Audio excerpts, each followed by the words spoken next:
Give it just a few seconds here. It is live. Okay, cool. It is live. We have confirmation. All right. Welcome to Automate Live. My name is Brian Heater, and I will be your host for the next 30 or so minutes.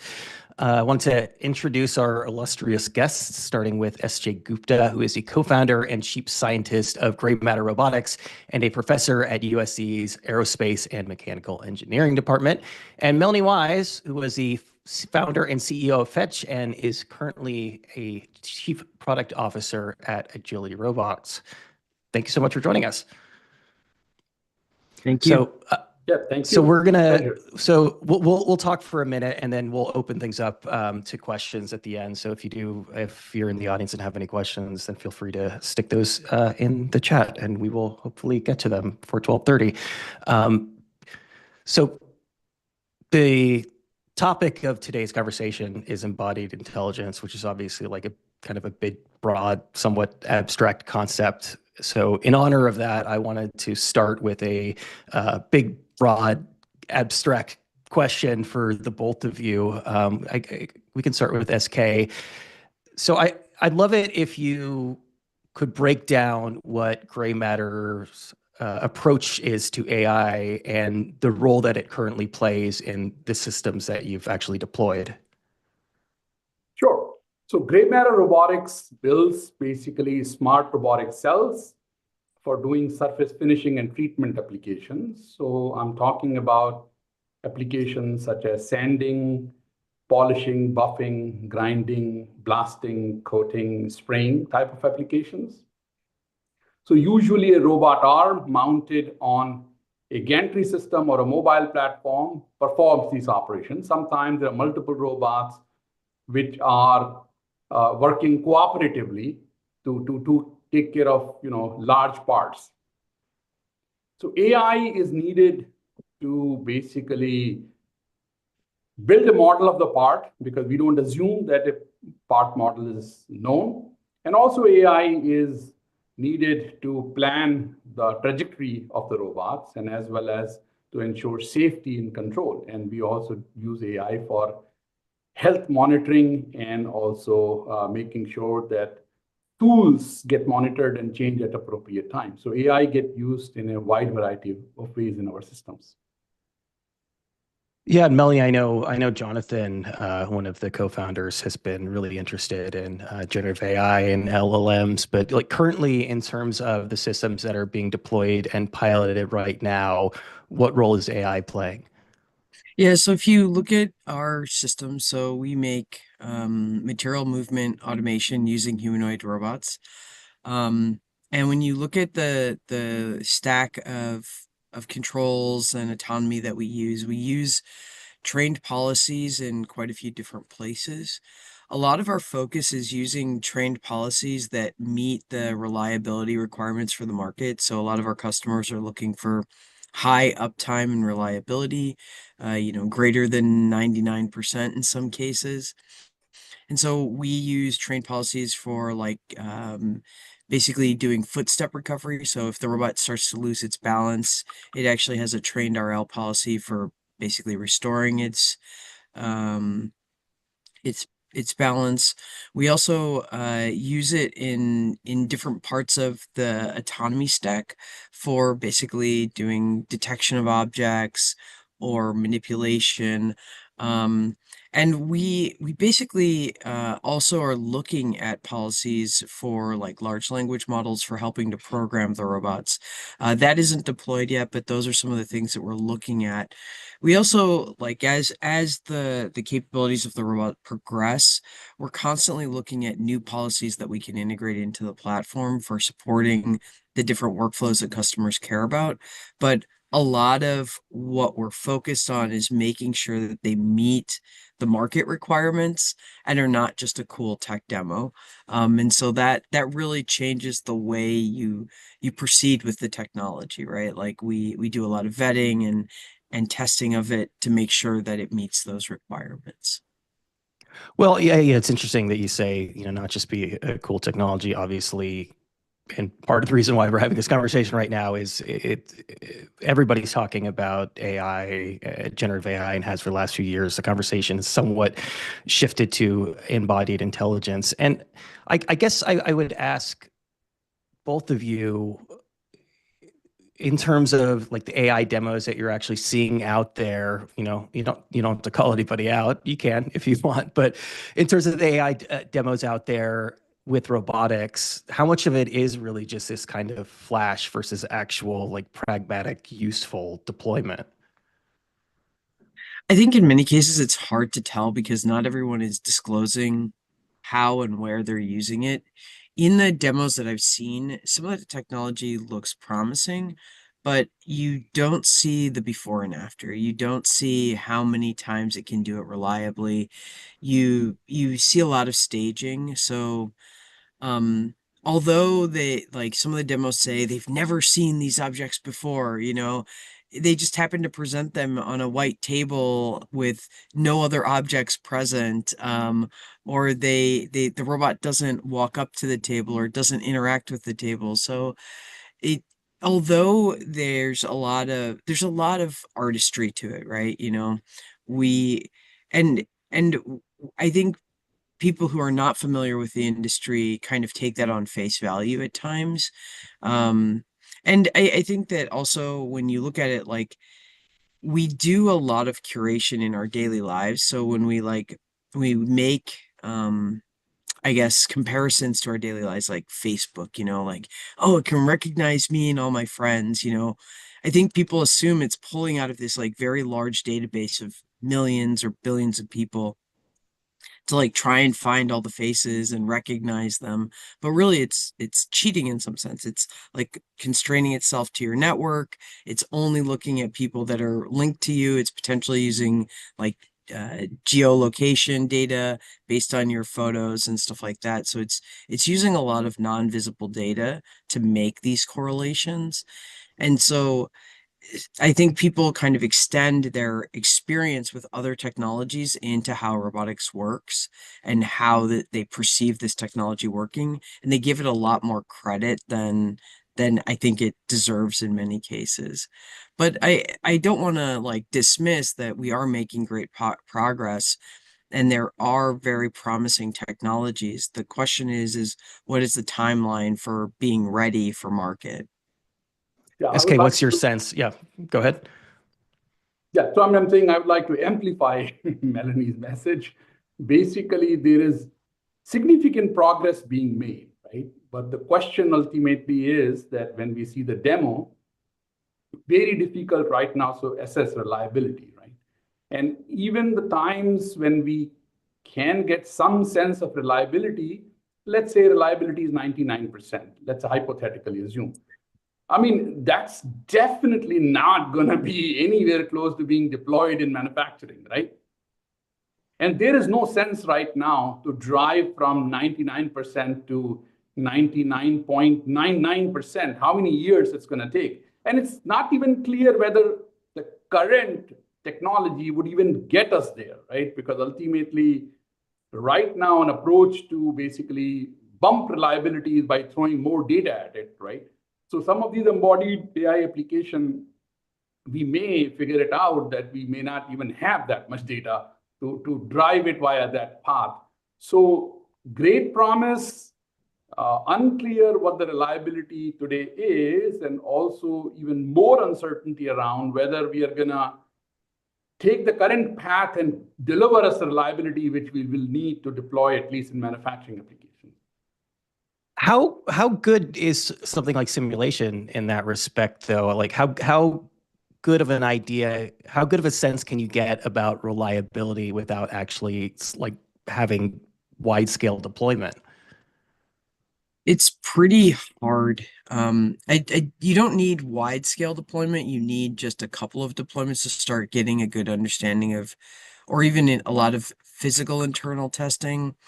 I think the challenge that we run into with simulation, especially high fidelity physics simulations, is they have a lot of challenges and they run relatively slowly, and they're a little bit noisy in terms of sometimes a contact force can cause the robot to like blow up or hit some kind of singularity in the simulation, which then undermines the purpose of the simulation for trying to show the efficacy. So a lot of times when you look at it, we do a good amount of work in simulation, but when you want to really understand the performance of the system, you pretty much have to run it in real life.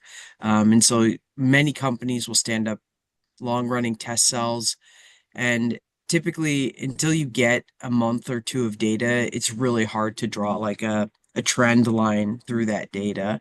And so that's, I think, sometimes one of the limiting factors to really understanding whether your product's ready for market is it's just getting time and running. And I know there will be contrarians who say that they can do that with their system, and they potentially can if it's not a physics-based system.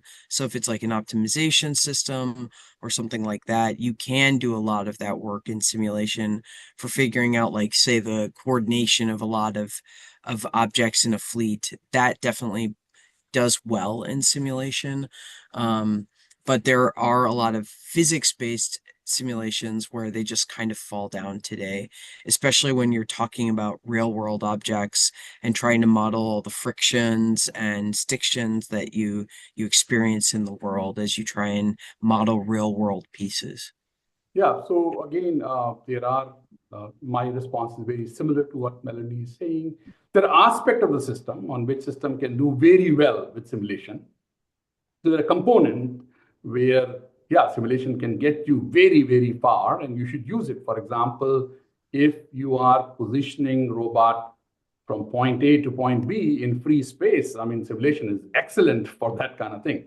But the moment the sanding tool makes contact with the workpiece, right, and starts sanding, I mean, there isn't any simulation which can currently simulate how basically abrasive sandpaper is going to be removing material from a composite part, right? I mean, you don't have even simulation. So rigid body simulation, yes, there are tools there which we can, go ahead and do it. But once you get to a lot of these processing applications, I mean, simulation performance is nowhere close to what it needs to be. And moreover, if you throw more physics at it to get it more realistic, it's so slow that it's not going to be helpful at all, right? So there are a component of the problem where simulation is playing a good role, and it will continue to play a role, and things are going to get really good in that aspect. And there are pieces of the puzzle where in the near term, simulation is not likely to have any big impact. And that's where you really need to get physical data from representative systems. And representative is important, right? Which should capture the kind of complexity that you will be seeing during deployment, right? So the scaling there becomes supremely important, right? To collect enough data to make sure that you have something which actually works. SK, you mentioned sanding, but how much of simulation's ability to accurately simulate things comes down to like touch and physical contact? Is that a big thing that these current simulation platforms are missing? So basically, when you think about sanding process simulation, right, it's not just about touching. It is about how abrasive media is going to remove material from your substrate, right? So you have to really do now process physics simulation, how abrasive media is going to wear, how it's going to apply force on the substrate and remove a small amount of material from it. So you're literally simulating how fracture is happening between abrasive media and the particles which are there on the substrate, right? So that now requires extremely complex physics modeling. And then there's the heating taking place. Then, pressures are constantly changing. So this process is unbelievably complex there, right? I mean, of course, what we are seeing in rigid body physics simulator, I mean, this is nowhere close to what needs to happen there. Now, we can write, complex equations to basically model that phenomena. But those physics simulation that even for 1 minute of operation might take days to simulate it accurately. And not only that, but you need to do parameter identification, right? So you need to really model your materials very, very accurately, how abrasive sandpaper behaves. And that may now require months of data before you can actually model those things correctly, right? So simulation time can be very long, and then just getting the right material parameter may take even longer time, right? So it's a challenging problem. I get the sense that one of the kind of big hangups generally with simulation and deployment is variation that you encounter in a given space. Whether it's different objects, whether it's objects positioned differently, or whether the lighting is slightly off. Melonee, at very least, are we getting close to a place where you can effectively train a robot to, as you said, pick things up sight unseen? Yeah, I think yes and no. It depends on with what capability or limitations that the customer places on the problem. Because many customers have physical constraints that they apply to how you can touch their products, for example. So I think when you look at generic bin picking, like picking screws out of a bin, yeah, that's pretty well understood. Like we have algorithms that can classify each individual part and then pick them out, and there's no handling requirements. There's nothing that says you can't touch any part of the screw, stuff like that. But where we fall down is, great, you can do generic recognition on things, right? Like you could put a box around it and just grasp the centroid, and that's a methodology that a lot of people use. That's one way of looking at the problem. But if the customer says you can only touch this small part of the part, no, currently, without doing considerable amount of training on a part, can you translate that information. You can't say you've never seen this part sight unseen, now grab it. And the customer's like, wait. You're gonna scratch it, or you're gonna contaminate it, or you're gonna do contact transfer, like the fingers of your robot may have oil on it, or it may have rubber that transfers to the surface of the robot, or it may do electrostatic discharge to certain components on the product. And so I think that a lot of time when people are talking about these things, they're doing it from the naive perspective that you can just grab things, like a can of soda. It doesn't really matter where you pick it up until you actually try and use it. But if you go and for example, Agility works with a bearing manufacturer, and everything that we talk with them about is don't touch it here. You can't put your fingers in the bin. You have to grab it from the outside. You can't touch this part of the race during this process. You can't touch this part of the race during this process. And all of those things add up for how you look at and solve the problem. And yes, you have to do specific training sometimes for those objects because the customer has specific constraints. Now, the great thing is a lot of the methodologies that we have, a lot of the reinforcement learning policies, other AI methodologies are great for learning against specific objects, but then you get into this scalability regime. Now, one of the nice things is you can learn a class of objects, say for a customer, and that can help simplify the problem. But those are the types of I think real world problems that many people aren't generically thinking about when it comes to what it takes to actually make real goods. And that's why you see in e-commerce a lot more success with that kind of generic identification and grasping, because they're more indifferent to the manipulation of the object.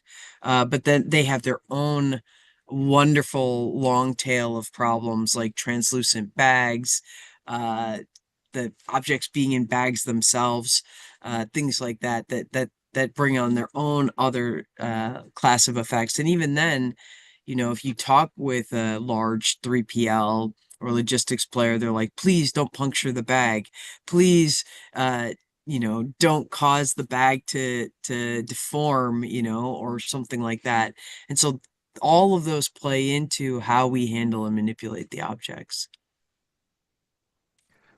SK, in terms of deployment of your systems, you've obviously got a number out in the world. At this point, as we speak right now, how much variation ultimately are you comfortable with, both in terms of like how controlled the environment is and the actual objects that these arms or other robots are interacting with? So we are pretty good now in handling geometric variations, right? So you can give us anything from a small helmet to the hull of a boat. We can scan it and we can perform, a whole variety of different type of surface finishing and treatment operations on it. So we have gotten very, very good with handling geometric variations. Now, each material requires a different recipe. So whenever we encounter a new material, we have to develop the right recipe for it, right? So on the fly, we wouldn't attempt, basically saying, okay, you give me, so we have trained a system to do, basically carbon fiber composite. Now you are gonna give me a titanium metal part. Obviously, system need to be trained to handle that material change. Geometry on the fly, we can basically deal with wide variety of geometry. Anytime we encounter a new material, we have to come and train our system for it. But we don't encounter a manufacturer who's suddenly doing, basically carbon composite, and tomorrow they're going to do aluminum, right? I mean, they usually specialize in a family of material, and we then supply them with the trained recipes for those class of material. In terms of lighting, we work in, sort of semi-structured environment. These are high mix applications, right? So we are not using dedicated fixturing. However, we just want to make sure that lighting in the cell remains consistent. We have adequate lighting. It doesn't need to be perfect lighting, but it needs to be consistent, adequate lighting. So yeah, so we can handle wide variety of variability, and we have now a very large fleet of robots out there working. So yeah, so we have encountered, a wide variety of different artifacts and 6 different processes too. So we can do sanding, polishing, buffing, grinding, blasting, and spraying, right? So wide variety of processes. So yeah, so we can handle a wide variety. So Melonee, you and I did a panel at Automate last year, and before I do panels, I like to ask the panelists what they want to talk about. And there was only one thing that you wanted to talk about. Do you remember what it was? Yeah, of course, it's safety. It's safety. So what role can these new AI systems play in improving robotic safety? Right now, Yeah, very sure. little. So right now, from a safety perspective, we're starting to work on how to even integrate these technologies into our safety methodologies.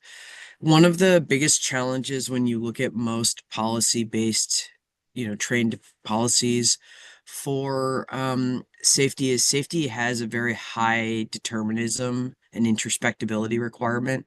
So if you put input A in, you expect output B, right? And right now, some models are so large that they're very hard to measure the outcomes and the different probabilities of false detection or false positive detection.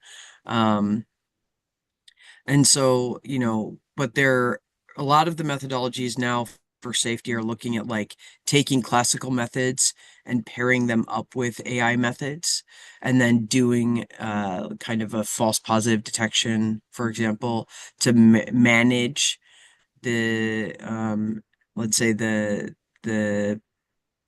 rate of failure or rate of false positives or rate of false negatives.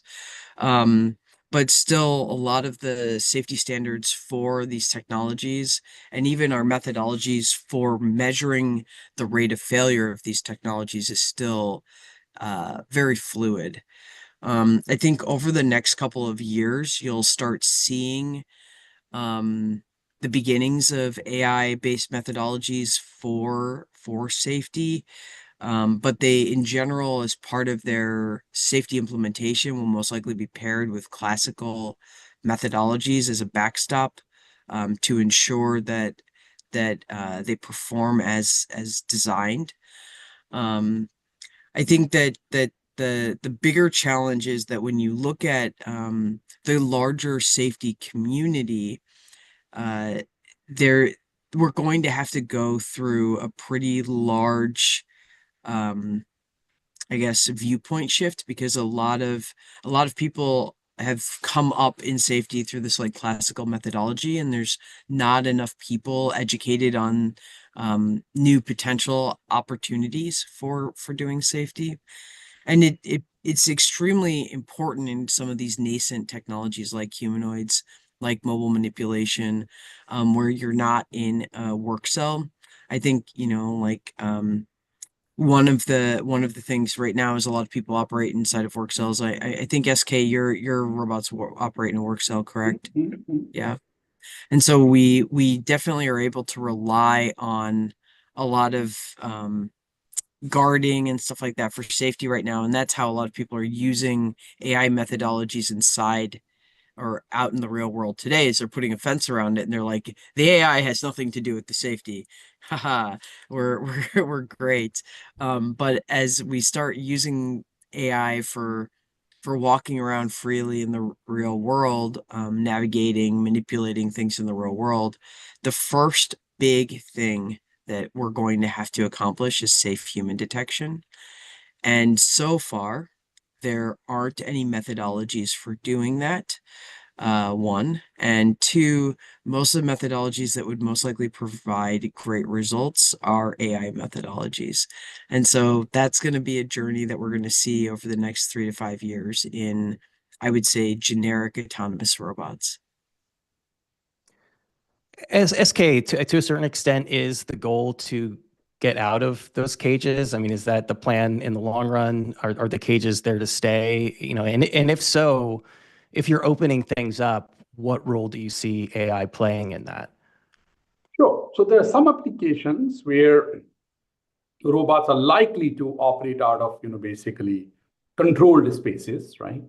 Because there's no reason for a robot to, go out of that and do. But there are emerging applications where parts are really large, where you want robot arm to be mounted on a mobile platform, and mobile platform is going to drive around and reposition the arm. In that case, building a controlled space idea would be challenging, right? So in that case, we have to now,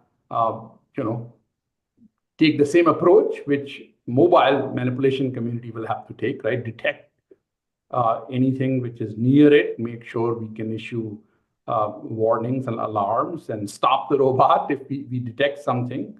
So those safety barriers are going to be, have to be there. But in our case, the things are also a little different because safety need to be interpreted much more broadly, because we are also work on parts which are super expensive and we cannot damage them. So safety also means that we cannot cause damage to the part themselves.